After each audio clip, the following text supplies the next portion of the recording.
couple weeks ago on LinkedIn, I did a poll where I asked B2B companies, hey, are you still doing webinars? 43% of the people that I gave the poll to said that they're not doing webinars anymore. And I decided, you know what? I'm gonna put on my Sherlock Holmes hat, my pipe, blah, blah, blah, blah, blah. I was trying to do a pipe sound there, it didn't work. But I decided to investigate a little bit. So I messaged all the people that said they weren't doing them anymore and said, yo, what happened? To my surprise, a lot of people were disappointed that the webinars they were doing weren't converting into pipeline. A lot of these B2B companies decided that they're gonna do podcasts instead of webinars. So they go get a guest on, not the bad guy from Beauty and the Beast. I know that's what you're thinking about. Man, that guy was a hunk. And they come in and they talk to them about the stuff that they would have talked about on a webinar, but instead they do it on a podcast. Now, the Q&A format interview thing for a podcast has been done a ton. I've been on them. I do them, it's fine. But I got hit in the head with something as I got messages back from people. Why aren't we doing podcasts and webinars as the same thing? If you're gonna take the same amount of effort, you can still do lead gen tactics that you used to do on webinars with podcast. The difference is you just make your podcast live on a webinar.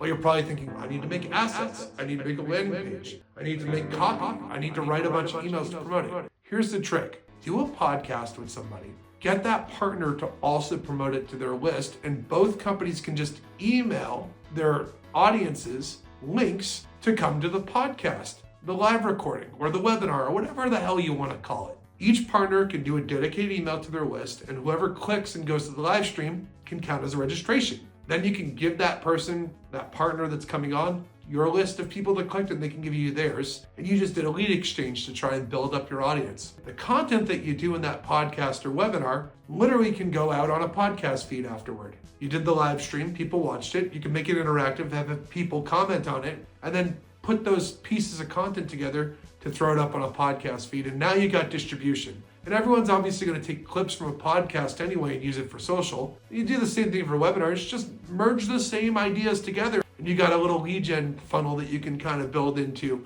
that's really easy. Now, let's say your sales team sees these people, these new leads that came from your partner, and they're like, hey, I want to get these people to actually turn into a meeting. While you're doing the podcast, the webinar, orally say, hey, listen, we're going to send some people the recording inside of a pitch on Pitchfire.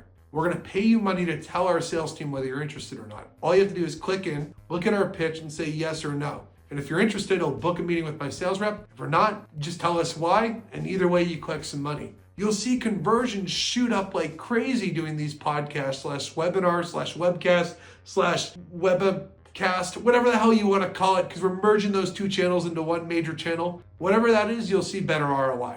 Pitchfire!